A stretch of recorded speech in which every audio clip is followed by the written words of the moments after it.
Hey everyone, welcome to First Fill Whiskey. Great to have you here along to the stream. Yeah, I've been looking forward to doing this stream with you. It's been a while since I've done it. I've added a few more little bits around. I've been testing some things, so bit of a warning if things go wrong at some point. I'm hoping all the cameras stay on, the audio stays on. Just a quick check. Can everyone hear me in the comments? Can everyone hear me? It's all good. Let's have a look. So, great. I think there's a bit of a lag between me and your comments. Perfect. So part of this reason for this video is I've found new distilleries kind of confusing. So I feel like, it's quite easy to get our head around smoky whiskies, sherry whiskey, spirit forward whiskies, the different regions. But there's so many new distilleries coming out at the moment. It just seems like every week there's more and more. Great, everyone's hearing me good. Perfect. And yeah, it just feels like there's so many new distilleries coming out there. It's pretty confusing. I'm sure many of you are probably looking at some of these new distilleries like, well, are they good? Like, should I try them? So I've got a really special guest coming in later on who is really knowledgeable on a whole lot of the new distilleries. So it's going to be great to help us guide through about which whiskies we should try. And especially after the video I just did with G Whiskey, where we talked about, a lot of our favorite whiskies are going up in price. Think like the Lagavulin 16, think of the Talisker 18. Those whiskies are going more and more out of reach, but that's actually okay because it just means we don't need to buy them anymore, and because there's so many other new options rising up, which is really, really exciting. So and the other thing as well is that the specs for these whiskies come out really good because they need to capture those enthusiasts from the get-go. So pretty much all of them are going to be 46% unchilled, filtered, and natural color, which is, when you compare it to like the big brands, the sort of whiskies you find in most bars and pubs, they won't meet any of those specs. So what's really exciting about all these new distilleries is how the whole landscape of whiskey is going to change. And it's not only Scotland too. It's New Zealand, it's Australia, it's England, it's even India and China. Like, it's really exciting stuff is happening now. So how's everyone going in the chat? We'll say a quick hello to everyone. And just a quick thing, if you want to get my attention, just at me, at First Fill Whiskey in the chat, and then it means I can see your comment a little bit easier. And, possible knowledge. So I can see Greg's mentioned here. Big question, First Fill Whiskey, new distilleries from Scotland, from elsewhere too. So the majority of the whiskies tonight will probably be from Scotland, but we've got a big chunk from England. We've got some New Zealand ones, and we've even got a really nice Australian whiskey that I really want to talk about. And so we're going to, and I'm going to do a little bit of housekeeping before we jump into it, before we bring our guest on, before we start going through some of those new distilleries that you need to look out for. The first thing I want to talk about is the Discord. So it's been so awesome. So many of you are jumping over to the Discord. You can see it right here. There's 34 of you online in the Discord now. The link's in the description. Go join over there. It's been really good, all the chatter, what people are going on about. One of the coolest things about it is that there's this AI bot called Peter the Whale, where you can you can talk to Peter the Whale and he'll talk back to you. So you can see through all the comment sections, there's people talking to this whale and saying, what whiskey should I try next? What do you think of this? What are your tasting notes of this? And this AI bot will reply to you and he kind of helps run the whole Discord. It's kind of really interesting, kind of wild, like that it's even possible. But do jump over Discord. It's where all the whiskey enthusiasts hang out, whiskey beginners, where you can learn more things. Make sure you go check that out. The second thing, just so more people can see this video, give this video a like. I can see there's 55 of you in here at the moment. That will help it go out to more people, so more people can benefit from this video. So anyone, just at me if you want to. Hey Carl, great to have you in. A quick hello to Pete Head and Kazette. How's that new core range sherry lag? Has anyone had a chance to try it? It's just a bit expensive to me. So we'll get into that. Some, I guess with the young whiskies, it's often assumed, like there are often kind of price tags with buying these new whiskies, even though they're so young. And I think a lot of it is kind of like, it's part of it. They're a startup, they're getting going. So part of like buying new distilleries is us kind of jumping on board and getting involved and supporting them as they grow. And that's definitely the case for some New Zealand whiskies. But we'll get into that more shortly in more detail. And hey everyone, great to have you in. Don't forget, the other bit of housekeeping I want to say is the online Scotch Whisky Awards are coming up, hosted by Roy and Ralphie, which is really exciting. And that is happening in October, I think. So I've mentioned a few times on my channel, but make sure you do follow that along. Go follow Roy's channel. It's called Aquavitae is the name of his channel. And that's where basically it's the community all votes, and we vote on like which whiskies are the best value, what's the best Scotch whisky there, what's the best world whisky, what's the best new whisky. And I think definitely that new whisky category is part of the reason for this video is I want to provide a little bit more clarity.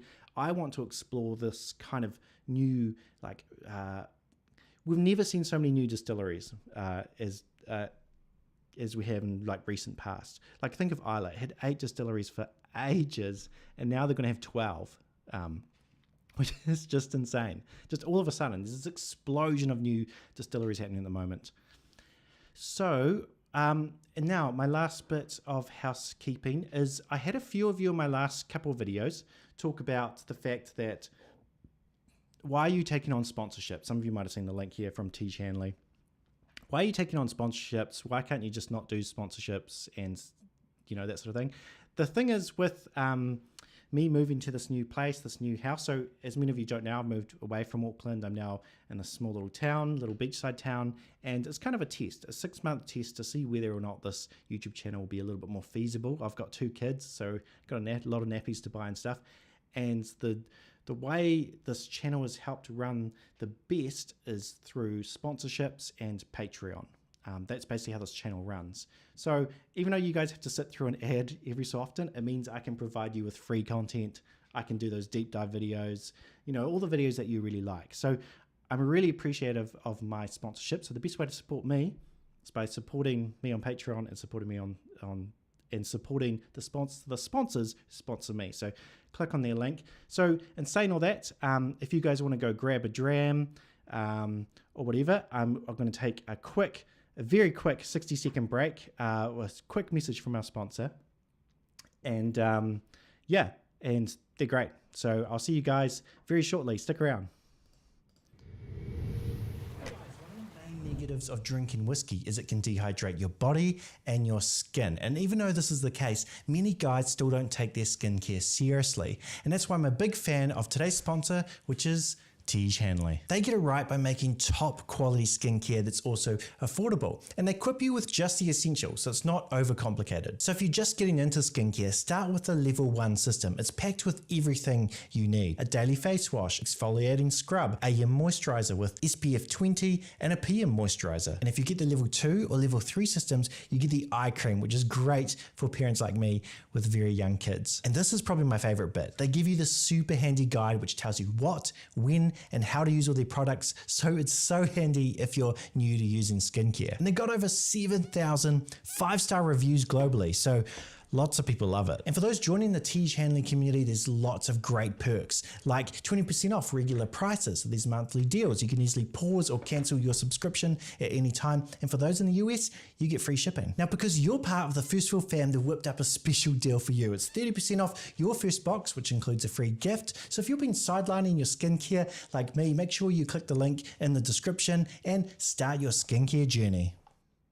Thanks so much for listening to that sponsorship. That is going to help me pay for my nappies now. And the things with sponsorships now, I'm going to be a lot more strict with what I take on. So it has to be ones I really believe in. And I do really believe in Tej Hanley. I've been surprised how much I use it. Like, it's just so simple how they do it. Like, the whole thing day and night. Go click on the link. Go check them out. And thanks, Tej Hanley, for sponsoring today's video. And now to get into the really exciting new distilleries. See you in 1 second. And I'm back. I've actually didn't cut to another camera. I just thought you guys all want to see Peter the Whale again. Do a little spin around. Pretty cool, eh? I'm just going to see if there's any other ats to me. No, lots of people commenting now. We've got 67 in the chat. Absolutely fantastic. Okay, so yeah, just a little bit more of an overview about the new distilleries. So what's really cool about all these new distilleries is that there's so many that I'm actually reaching for now. So it's not just like, oh, cool, that's interesting to try out. Like when it comes to a Friday night, I'm going, what am I going to drink on the shelf? And a lot of the whiskies I'm picking up now are those new distilleries. Big prime examples, Ardnamurchan and Lag, loving those at the moment. And then, you know, other ones that are also kind of new, like maybe not as new now, because there's always new ones, like the Cotswolds, picking that up a lot. Which is really, really cool to see. So I think in Scotland, there's like 20 distilleries in production at the moment. And like if overall, like since Kilchoman, I think there's something like 50. I'm sure people correct me in the chat about how many new distilleries there are. So it's super exciting. But the question is, should you be buying new distilleries? Should you be exploring new whiskies? And I mean, that comes down to you, your budget, how much whiskey you buy. I think there is this kind of debate about how early a distillery should release a whiskey. And I have found some distilleries, they've released their whiskey a little bit too early, and it is kind of spirity. It's really cool to see their spirit style.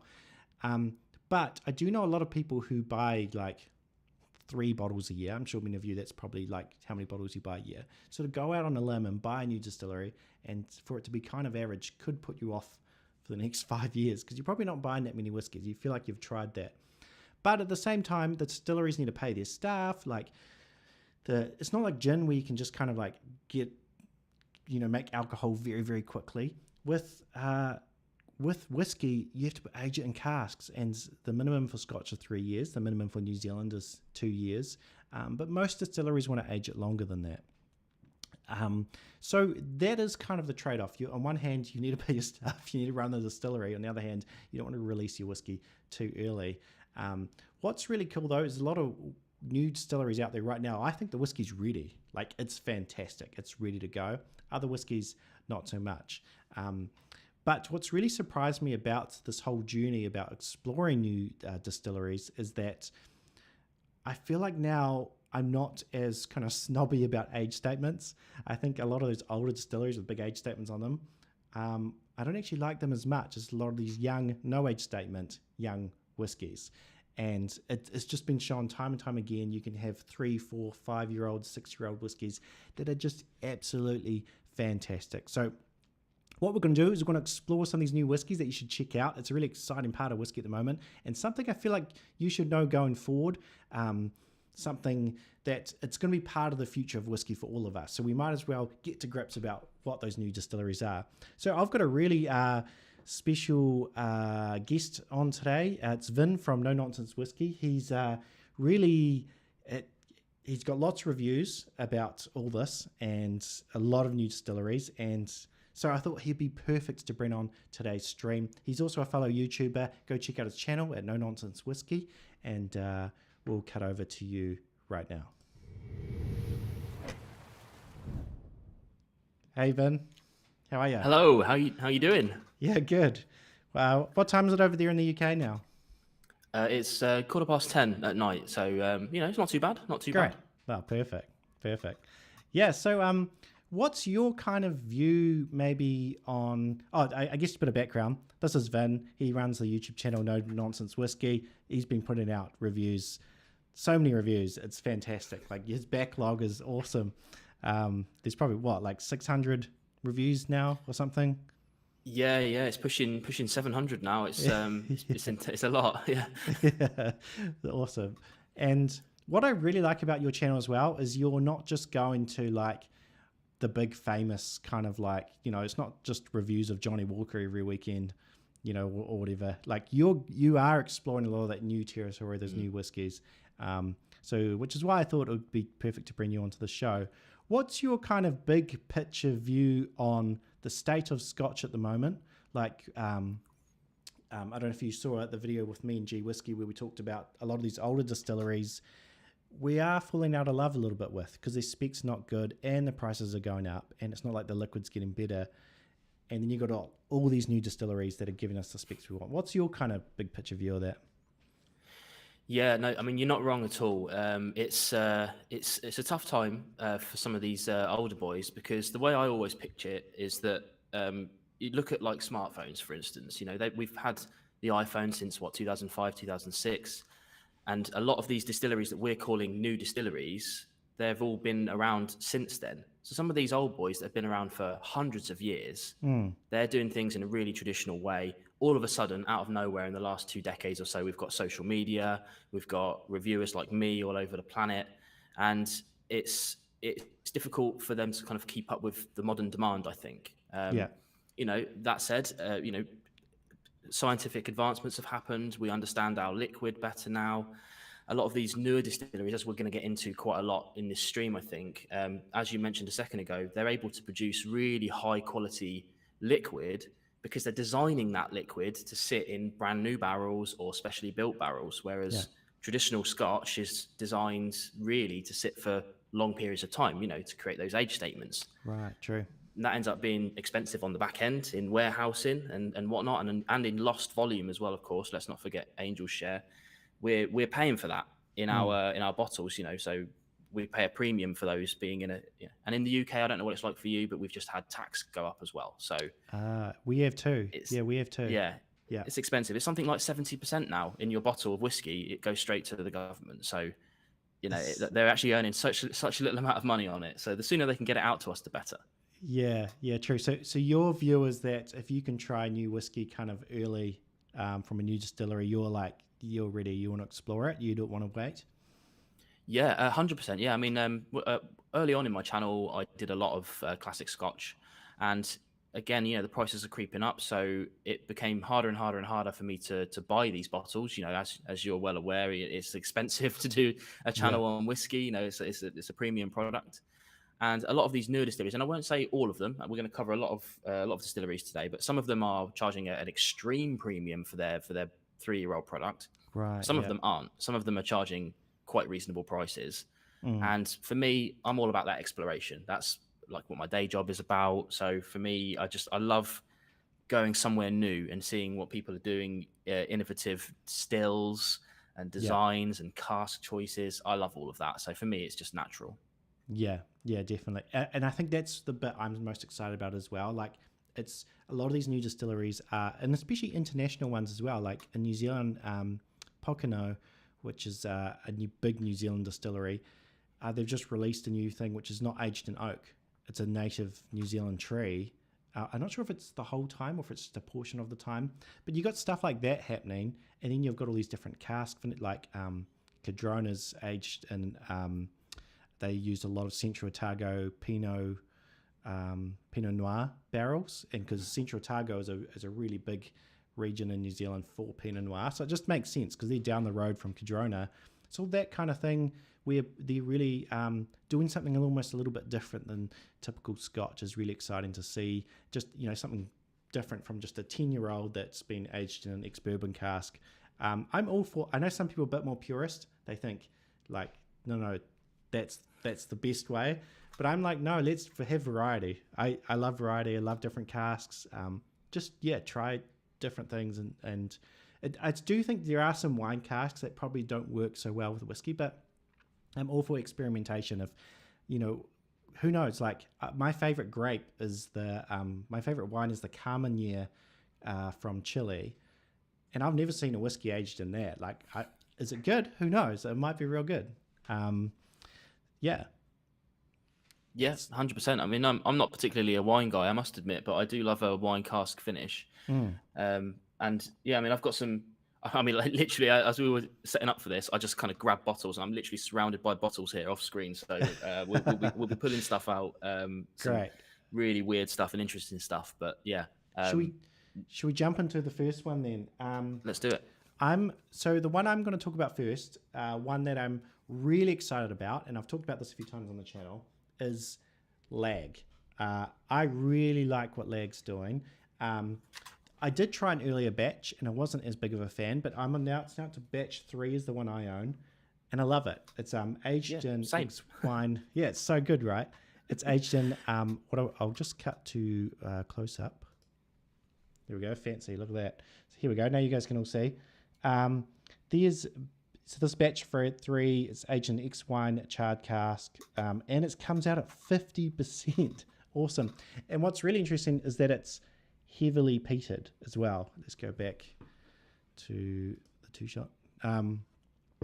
So for those of you who don't know what Lag is, it's from the Isle of Arran. So Arran recently, it's blown up. Everyone loves it. It's won Whiskey, the online Scotch Whisky Awards twice in a row.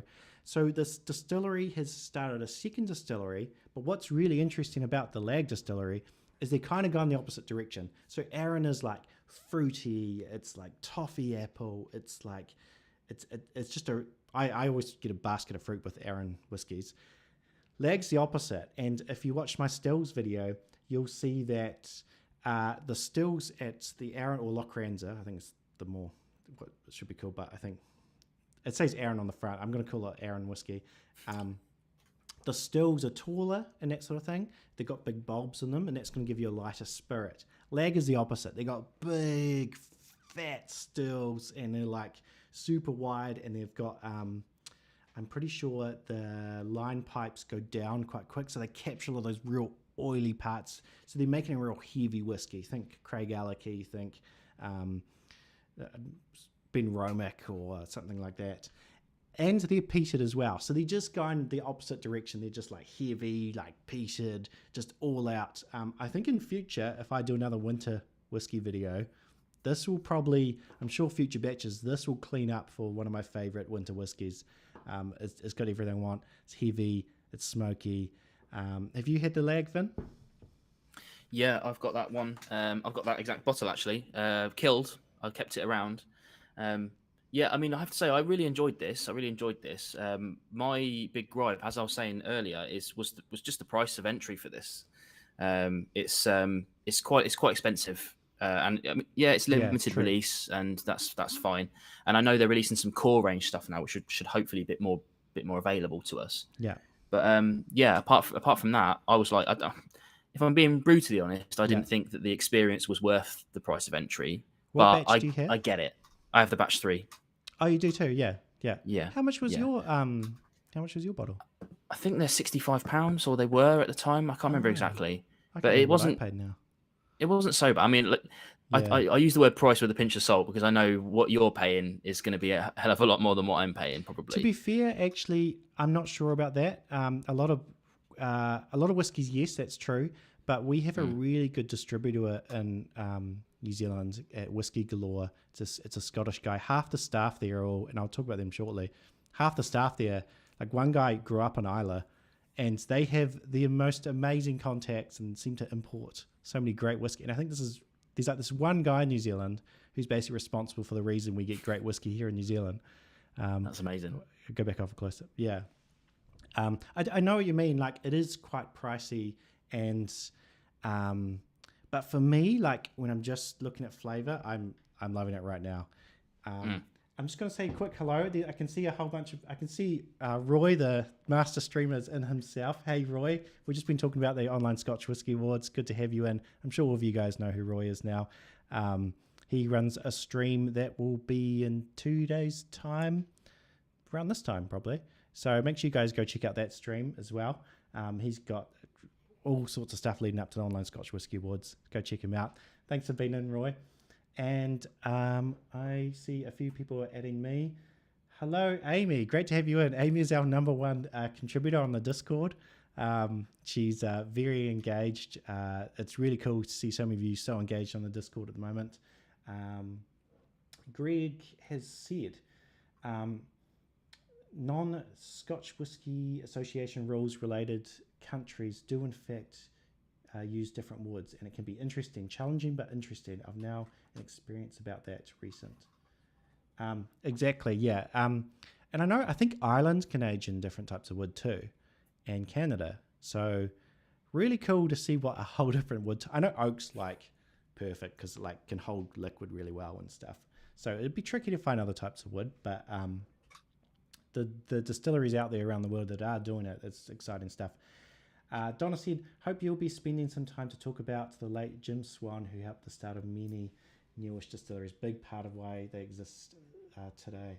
That's very true. Jim Swan played a big part. Do you know much about Jim Swan and which distilleries, Vin? Well, I mean, I couldn't list them, but the big one is obviously Cotswolds. Yeah, he was a major player in getting Cotswolds off the ground and paved the way for what I call the Jim Swan style. You know, which is a lot of that STR cask usage. But really, and that boils down to how they distill as well. Like I said earlier, they literally designed their liquid to perform better at kind of like more youthful ages. So yeah, and that's rippled out across these new distilleries as well, because you can't produce whiskey in the same way that like Macallan or Glendronach or something like that do, and then stick it in a virgin oak cask. You'll lose it all. You'll lose all of it to the oak. So I don't know every single one, but there's a lot of them. So speaking of which, maybe we should jump into Cotswolds. That's probably a good little. So it's quite interesting now because I feel like a lot of these in my head were like new distilleries, but now distilleries like Kilchoman and Cotswolds are not really like new because they're kind of now been around like what 6-7 years. Kilchoman more than that, I think now. Kilchoman was 2005, 2006, something like that when it was brought online. So not even the new kid on the block anymore. No, that's what I mean. It's crazy how much we've progressed. Cotswolds must have been something like 2014 that they broke ground. So they've only really been going a few years as well. But yeah, I love talking about Cotswolds. They're actually my local distillery that's available whiskey now. I've got one that's slightly closer, which I'll do a quick shout out to, which is the Spirit of Birmingham. But they're very, very small. Literally a guy in his garage. So I don't think we'll be seeing anything from him in the next few years. But yeah, Cotswolds, what they can produce in such a short amount of time is astounding. Yeah. And it's very Scotch-like as well, so it's very accessible to people that are into their Scotch, and hopefully worldwide available now as well. If you can get it, most people on this stream will be able to get it now, I think. Yeah, I'm getting it here. Oh, you've got the Founders. Yeah. Great. It's such a good whiskey. I love this. I love the Founders. This is the cask strength release of Cotswolds. Let's do a fancy little close-up so all you guys can see. So this is the Cotswolds. Oh, the light's probably not great. Hang on. So this is the Cotswolds. It's a cask strength. Why does that look blurry? I'm just going to read it out to you guys. I think the text is a little bit too small for the stream. So it's 59.1%. I think it's aged in shaved, toasted, and recharred American oak red wine casks. It's non-chill filtered. It's natural color. And what I really love about Cotswolds, especially for you guys going into summer in the Northern Hemisphere, I love it actually as a summer whiskey. It's very fruity. It's almost like an Arran. A lot of those like fruit flavors, fresh fruit, apples, a lot of red fruits. It's fantastic. And I know you've reviewed it a lot too. Yeah, I mean it's just down the road, a 45 minutes drive away from me, so it's really close. So I've got a good relationship with those guys. But I mean that bottle you've got there is 3 years old, and it's just that's unbelievable. Unfortunately, a lot of their newer releases are starting to creep up as well. Well, the one I've got at the moment, this is the Golden Wold. Just making sure I'm in camera. This was pushing £100, which is a lot for kind of accessible whiskey. Yeah. That said, their core release, if you ever looking trying to get hold of Cotswolds, their core release in the UK was on Amazon for £25 free delivery. Wow. You know, you can't like. I mean, I've had it many times, and I almost bought another bottle of it. It's you know, really, really accessible whiskey. Yeah. It's so, I was very impressed by how young it was and how much I enjoyed it. And I guess this comes back to the whole, you know, I thought age statements are very important. And I think I'm rethinking that. I'm rethinking like, well, actually maybe when the distiller can actually do a recipe, use a little bit younger stuff, a little bit older stuff, you can still have a really good spirit. And I think the good thing is, I think the worry with age statements back in the day, or like even just 2 years ago, was that we were worried we were going to be taken advantage of, charging a higher price for a non-age statement whiskey, which is actually younger.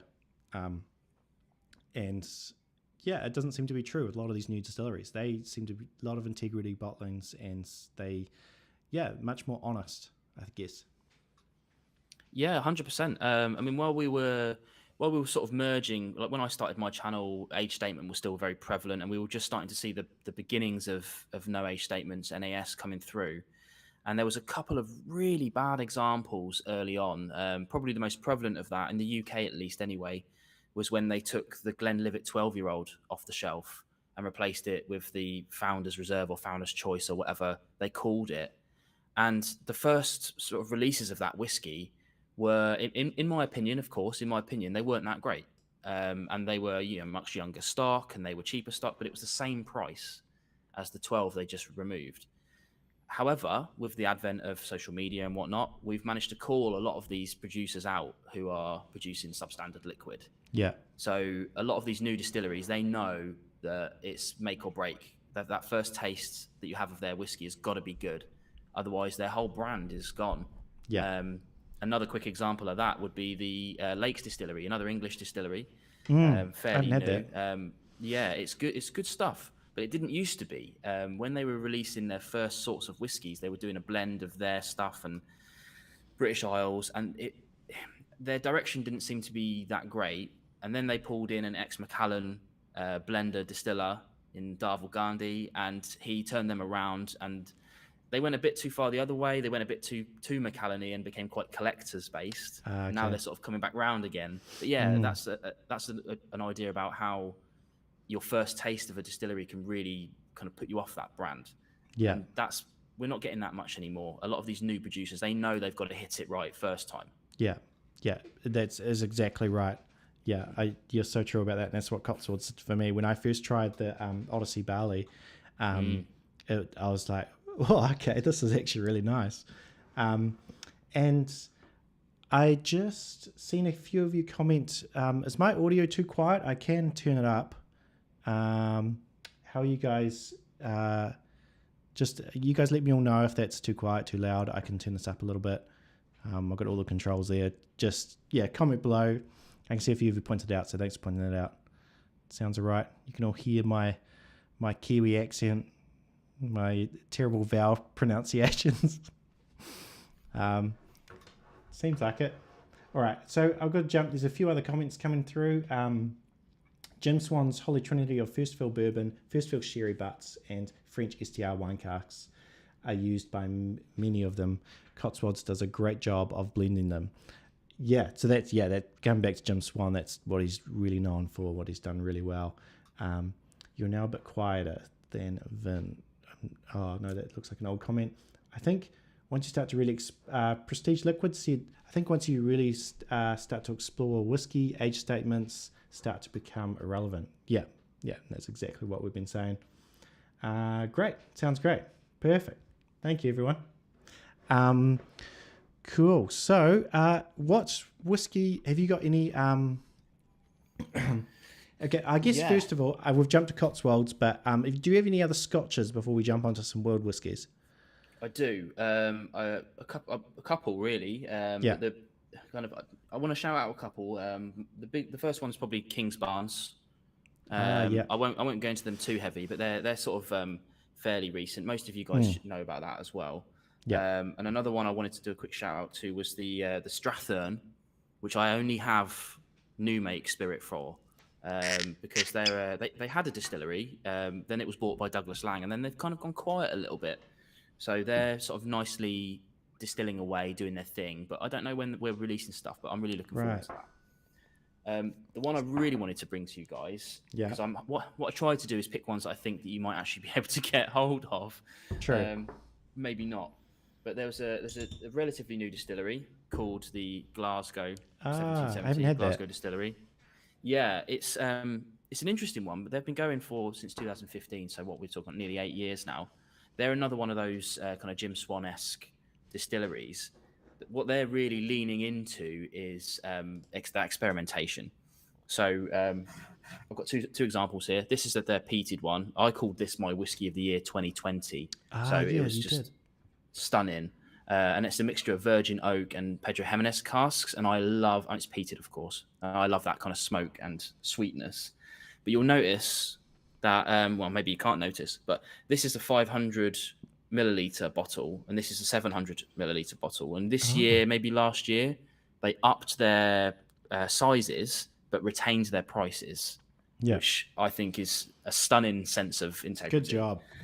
And this one here is a cognac cask finish, peated cognac cask finish, and it's incredible. So they're based in Glasgow, are they? They're right. I mean, obviously on the name. That's cool. I remember years ago I went to Glasgow, and I think it was just Auchentoshan back then.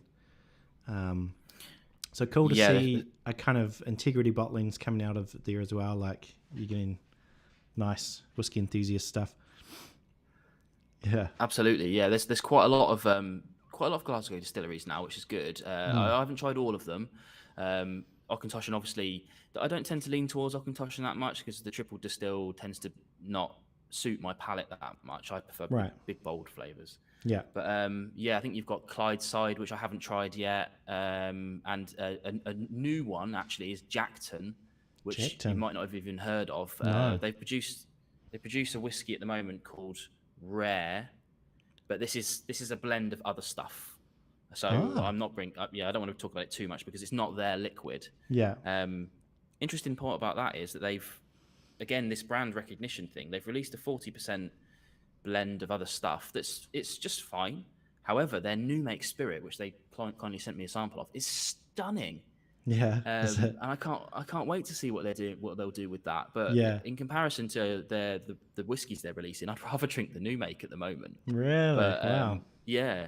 But so we'll see what happens. What they've got in wood a couple of years time. But there's as a Greg Whiskey Guide pointed out earlier, there's so many distilleries over the world that could be classed as new.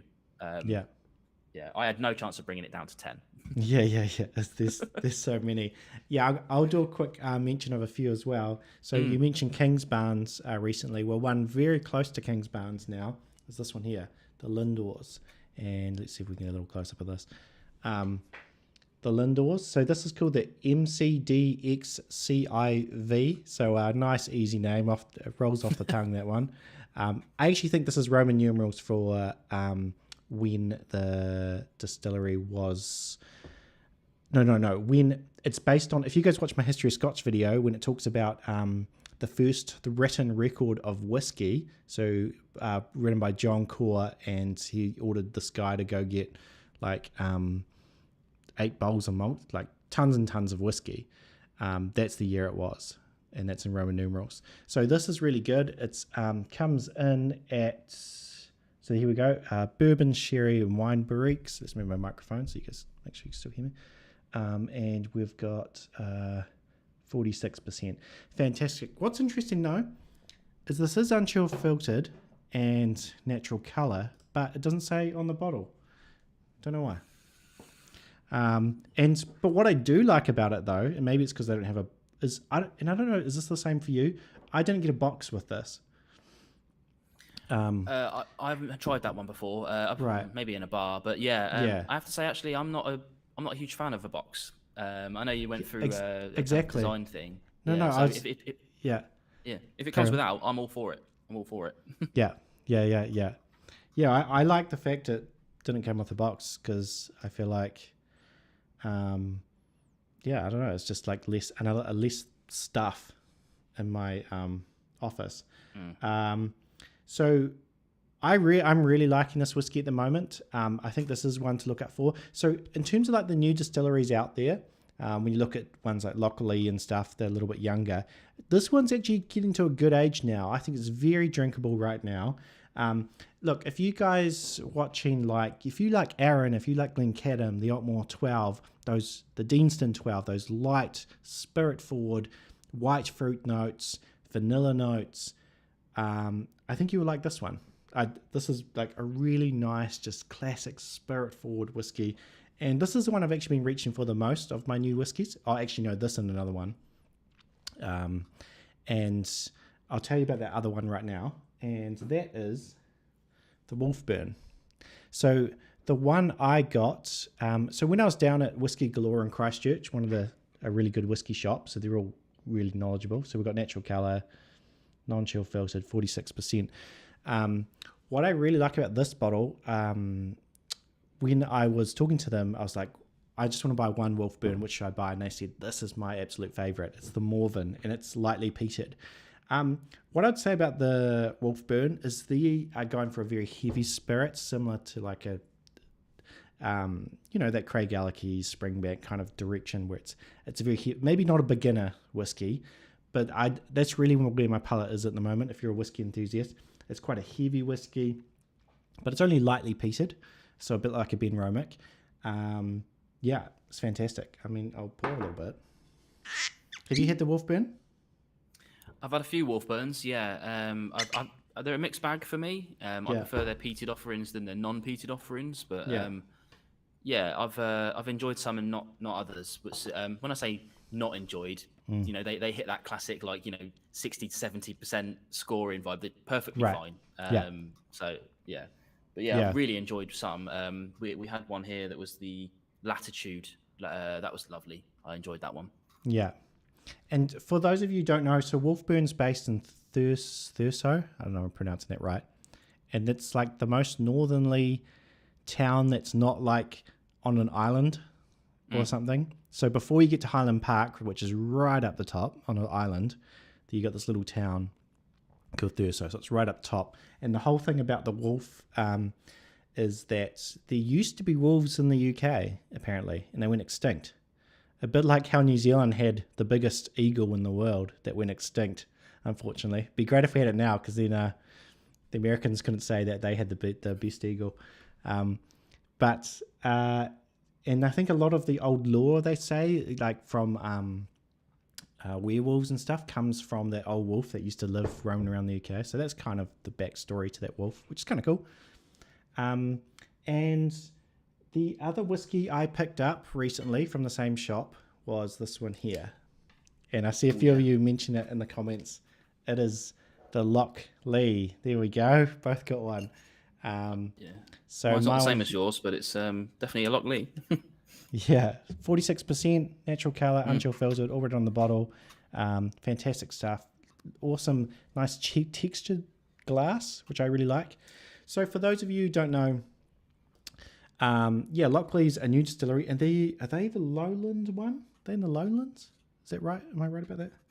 Oh, this is where you're testing me. I don't know for sure, but you can double check. Maybe so, not. And what's really interesting is John Campbell, who used to be the head distiller at Lefroy, is now their head distiller. So a lot of you who know Lefroy know about John Campbell. He's been there for it must have been over a decade at Lefroy. He's now at Lochlea, and I feel like the reins are off now. He can kind of be a lot more creative with what he's doing. He probably doesn't, because Beam Suntory own Lefroy. So, and I feel like just with my job, anytime things get really big, you get a lot of fingers in the pie. I'm sure there are boardroom meetings and all sorts of things. But this little family-run distillery, and I'm sure he's got a lot more creative freedom. And so it's really cool to actually see what he's going to make with kind of like the reins off and that sort of thing. I will be honest, this Lochlea Al Barley I have found quite young. I do really like it. I can definitely see there's a really nice spirit behind it, but it is one of those whiskies I feel a little bit spirity at the moment. But I can see you've got something that's probably a more recent release. Uh, Maybe. This is the Fallows edition. Now the way they're doing their releases, which is quite cool, is they've got 4 releases a year, which are meant to be part of the kind of agricultural cycle. So sowing, fallowing, or whatever. I'm not sure that really matters too much in terms of what the liquid is, but the idea is if you like the fallow edition, like I've got here, you'll probably like the future fallow editions because they're going to be of the same vein.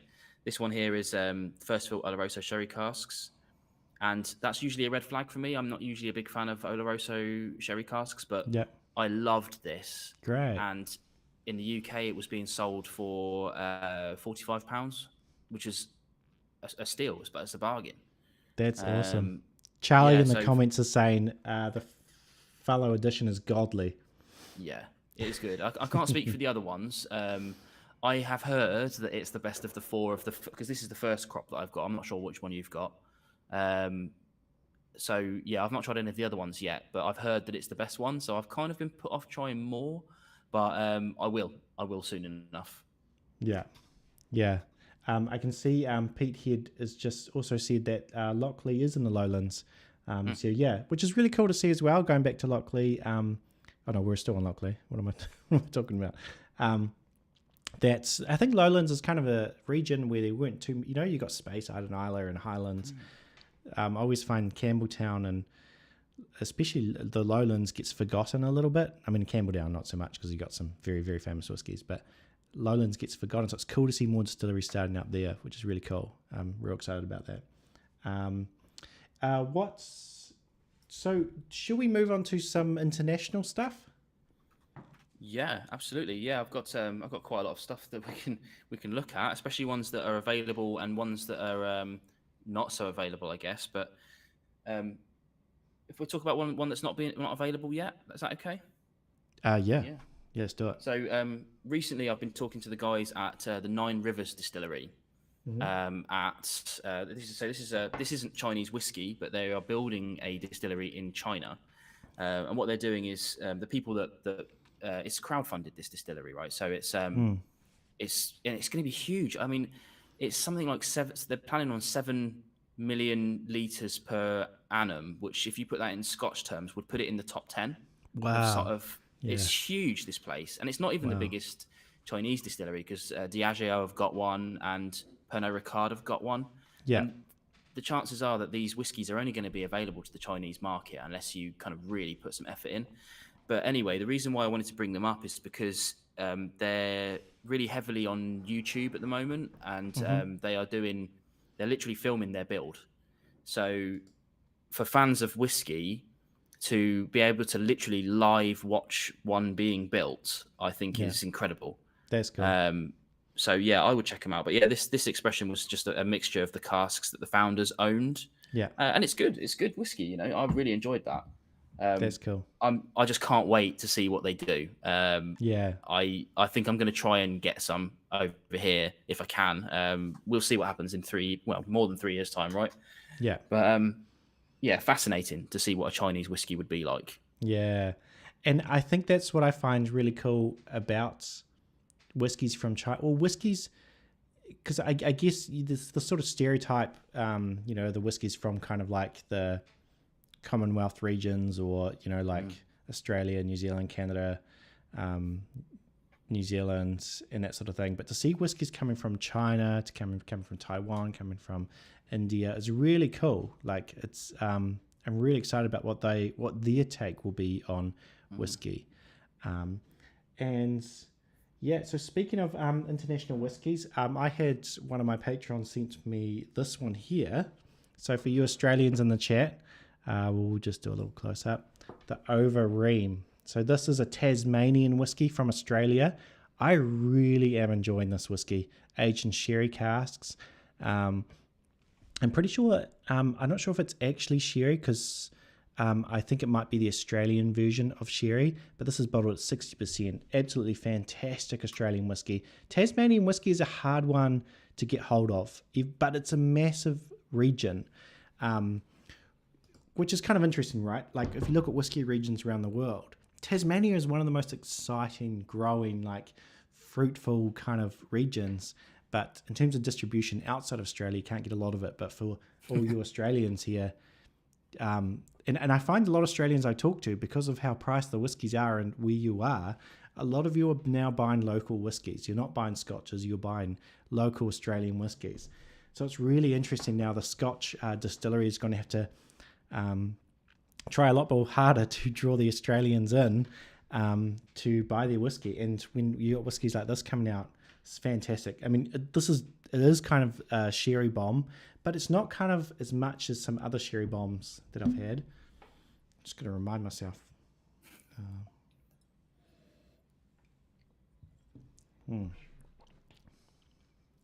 Yeah, it's got this really nice, like, kind of... in New Zealand, we had these things called roll-ups growing up. It's like kind of a dried fruit kind of like thing you put in kids' lunchboxes. It's terrible for your teeth. Oh, no, but we used to grow up we on had them. Oh, you did have roll-ups. Mm. I get roll-ups on this. So you get that dried fruit, but it's kind of like a sweet dried fruit. And then there's like a lot of like, then you got your classic sherry, nutty, and spice and stuff coming through as well. So yeah, I think Australia is definitely a really cool region. And then close to Australia is us here in New Zealand, and I got to mention Cardrona, the Cardrona distillery. If anyone does visit New Zealand, I think this distillery is the most beautiful part. I think this is in the most beautiful location out of any distillery in the world.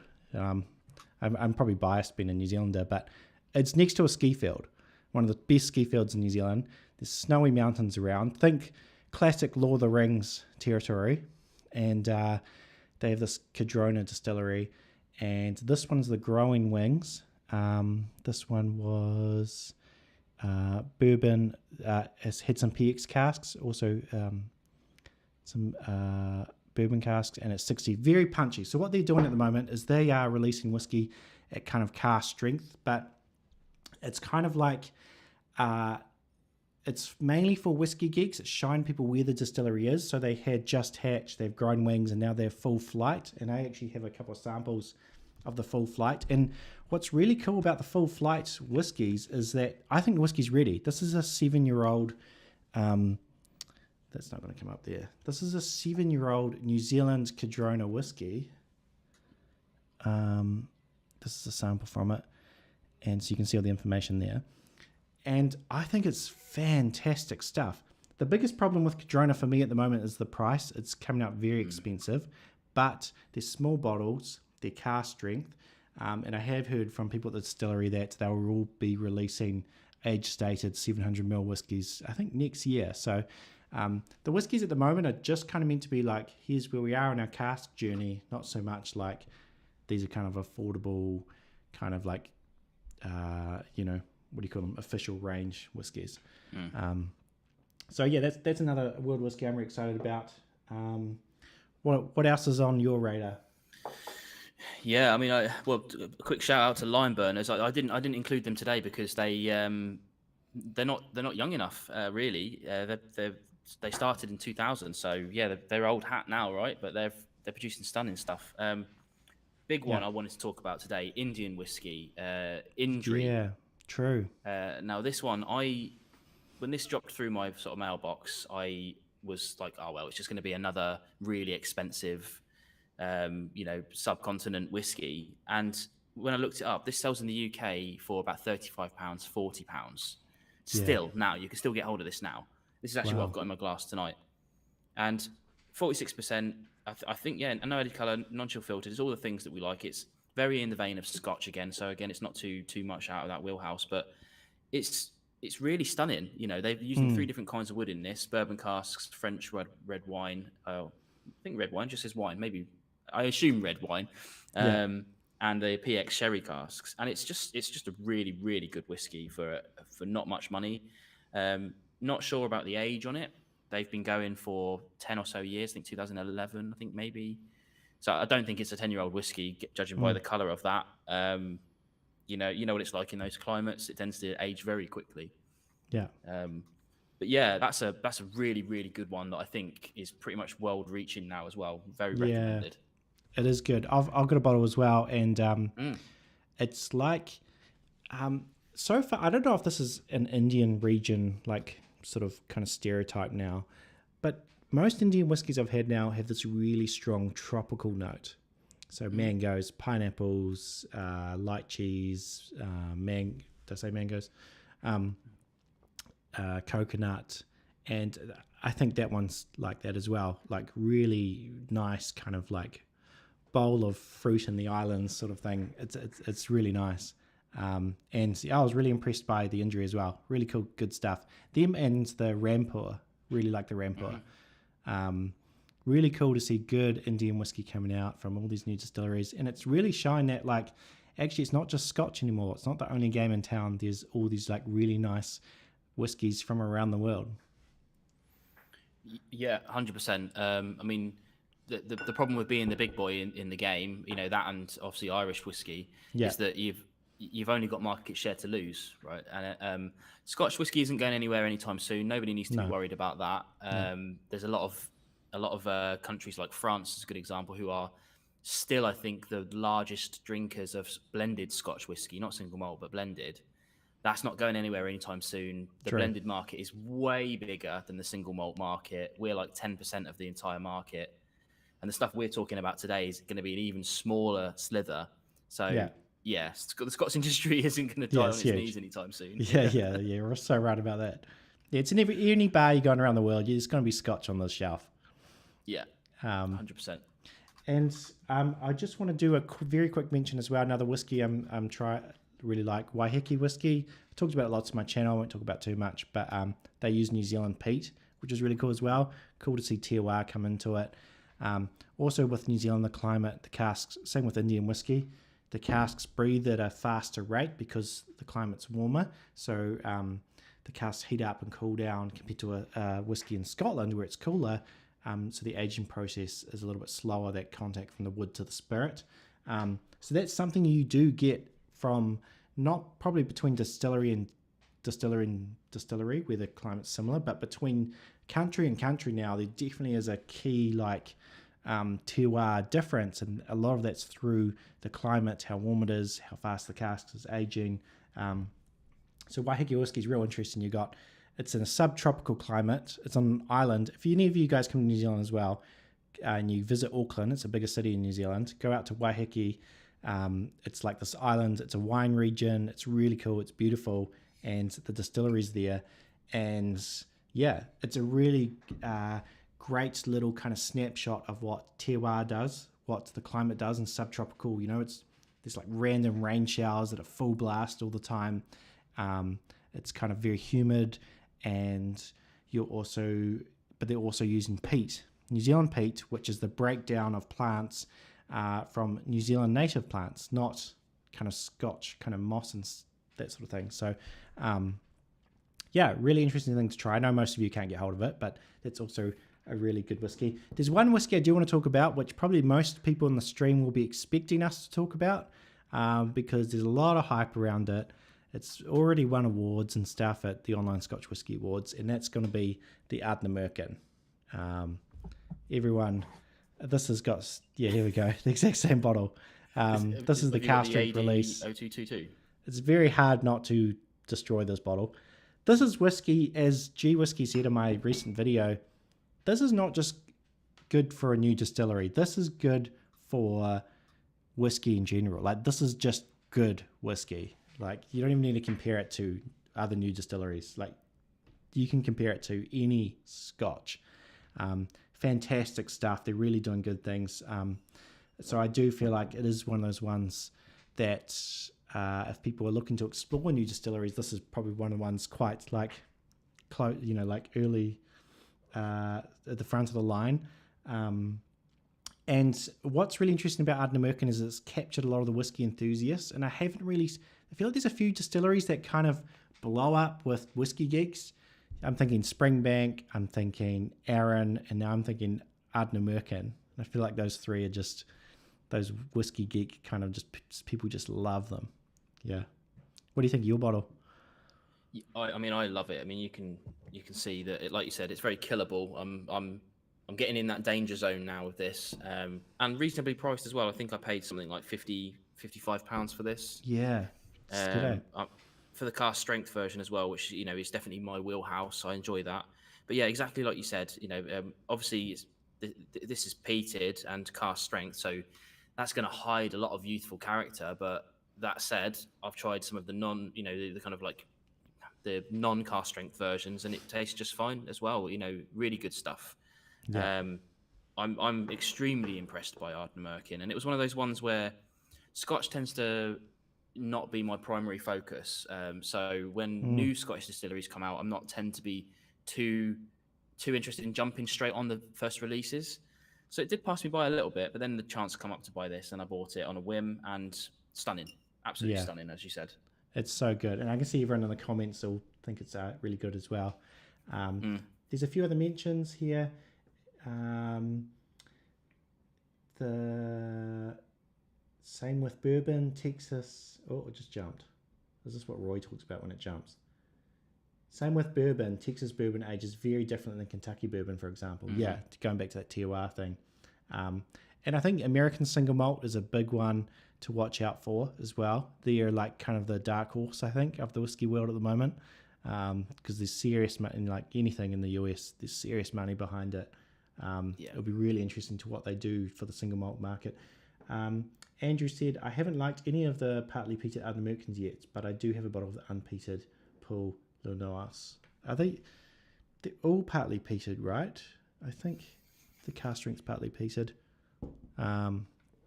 Yeah, and definitely with this stream as well, like this is all personal preference. But I do think, a lot of people are really enjoying the Ardnamurchan at the moment. Is there any... So there's a few whiskies that are not actually coming out yet, and I know you've already talked about some. One I'm probably most excited about, and there seems to be a lot of hype around other whiskey people at the moment, is Isle of Harris. I don't know if you heard much about them. I've seen their seaweed gin that they're producing, or the kelp gin. But yeah, I'm interested in that. It's not out yet, is it? It's coming soon though, right? Very soon. I think it's this month. That's one. So when I went to that whiskey galore in Christchurch, like when I was talking to all the people, who work there, they were like, "No, Isle of Harris, we're super excited about."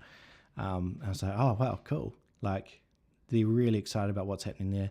And I checked out the website. It looks like it's going to be like a light, kind of lightly peated, fruity, but who knows? They don't want to give tasting notes yet.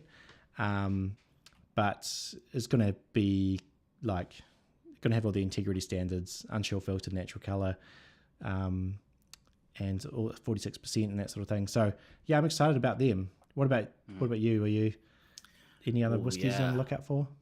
There's a distillery that's actually just gone live for distilling, which is the Dunfale Distillery. That's the new Bimber distillery, basically. Oh, really?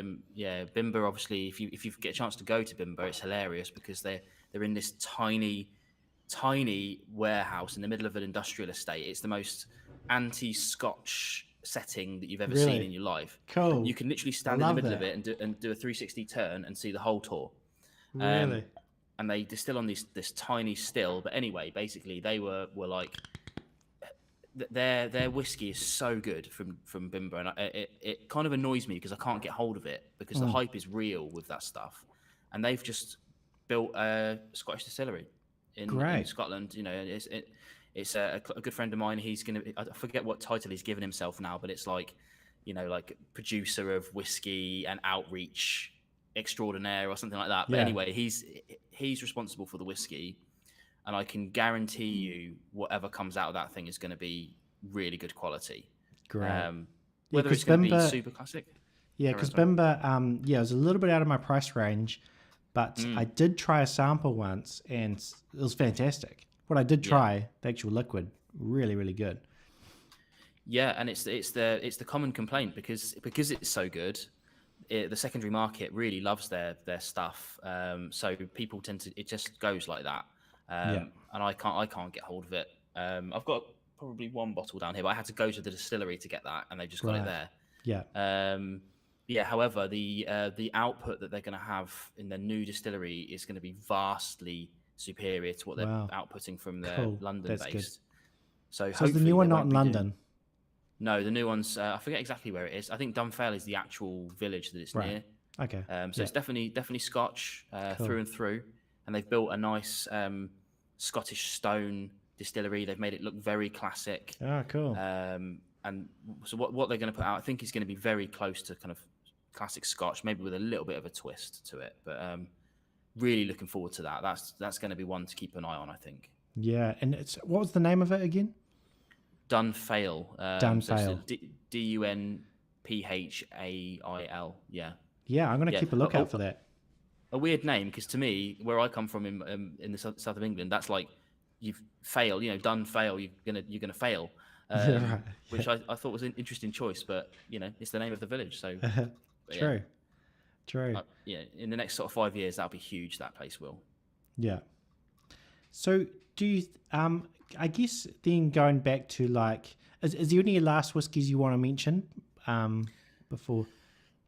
Yeah, I've got a couple of weird and wonderfuls. That I don't think will be readily available to most people unless you're local. But going really out, we didn't really go to the other side of the Atlantic at all. But I've got just a couple of quick shout outs. Kings County. This is bourbon really, but this is kind of peated malted barley bourbon. Not cheap, 50 quid for a half litre, but... Is that an independent bottling? Yeah, this is by the Boutique Whisky Company, which is a kind of master of malt company, which I'm sure many of you will be aware of. Yeah. This one is really, really small. SE11 Canadian single grain. This is Black Fox Farm and Distillery. I only got this because I'm a member of a club in the UK that does a bottling every 2 months, and they managed to get hold of this somehow. But I'm pretty sure you can't get a hold of this outside of Canada anyway. Yeah. But yeah, fantastic. And then finally, this is a Danish single malt whiskey from Mosgard. Cool. This is the PX cask, and they make some weird stuff there, man. But it's good. It's really good quality. But they have weird little squat stills, like you were talking earlier about the difference in stills. Yeah. It isn't your beautiful Scottish swan neck stills. These are the little squat alembic stills that produce kind of really like meaty whiskies, and it suits it. Cool. This is you can get this over here, but it's mostly Denmark and on the continent that you can get hold of that. Yeah. So a couple of quick fire ones for you. Yeah. Oh, that's great. And so, yeah, I guess going to some more like the overall thing, kind of the wrap up about new distilleries and stuff. I guess, one of the things I'm really excited about is all the specs are really good. There's so much variety now. And, when you've got the side of like old distilleries like Lagavulin 16, the Talisker 18, which are going out of price, and, these favorite old distilleries, that there's so many good new whiskey out there that, that there is to try. So it's really exciting stuff. Anything else you want to say on new distilleries? Yeah, I mean, just like, mirroring what you just said there about some of the old age statement ones, obviously prices are going up, but the only reason that's happening is because people will pay it. True. So the big thing, the big take home from all of this is vote with your wallet, guys. If you don't buy things on the secondary market unless you really want them. If you can afford them, whatever. If you hate the fact that the Talisker 18 went from being probably the best value 18-year-old Scotch on the market to being very much not that, if you don't like that, then don't buy it. The other thing I would say as well is that although I've got a fair amount of knowledge on this kind of subject now, it's all come from places like this, which is the Malt Whiskey Yearbook. Good book. This comes out every year, and they update it with all the new distilleries. So if you're interested in new distilleries, get something like that, because every year is different, and you can see all of these new ones coming online. Ireland, we haven't covered at all today. True. And they've got something like 60, 70, 80 new distilleries coming online in the next sort of couple of years. In the next 5 to 10 years, we're going to be inundated. I've got the dingle as well somewhere up here, just hiding behind there. In the next 10 years, we're going to be absolutely swimming in good quality Irish whiskey. Which is so exciting.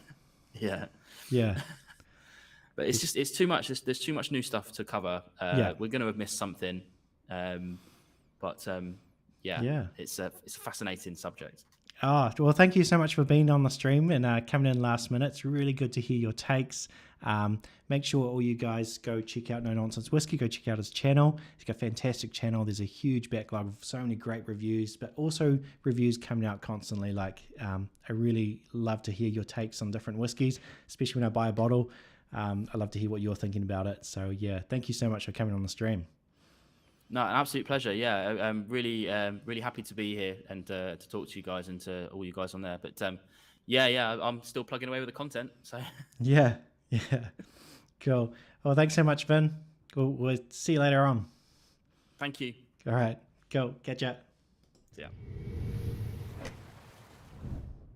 Well, thanks so much, guys, for watching along. It's been really interesting to explore a lot of these new whiskies. And again, as he just said, there's so many other whiskies out there, like Ireland, there's all these new distilleries starting. So, make sure if you're watching this replay, comment below what some of the whiskies that you're going for, some new distilleries. And I think a key part of this is that I hope this video helped kind of show a little bit of clarity. I know we talked about a lot of whiskies, but give you a little bit of clarity of some different directions you can explore, some different roads you can go down. Thanks everyone for watching along the stream. Thanks again to Teach Hanley for sponsoring it, making these videos possible. And we'll see you guys later on. If you guys like this kind of stream, do you want me to do more videos? Keen to hear from you guys. Thanks for all of you who commented. I'm sorry I wasn't more engaged. I'll do some ones where it won't be so interview based, where I can really engage with you guys in the comments. Make sure you go check out No Nonsense Whiskey. Also, all you guys in the Discord, let's see if I go, all you guys in the Discord, there is a chat, so you can see people's chat, the stream chat here. Make sure you go to the Discord, meet other whiskey folk, whiskey people. The link's in the description. Same for the Teach Hanley link if you want some skincare stuff. And but above all, make sure you share and enjoy. Beauty. See you later. Cheers. Nice.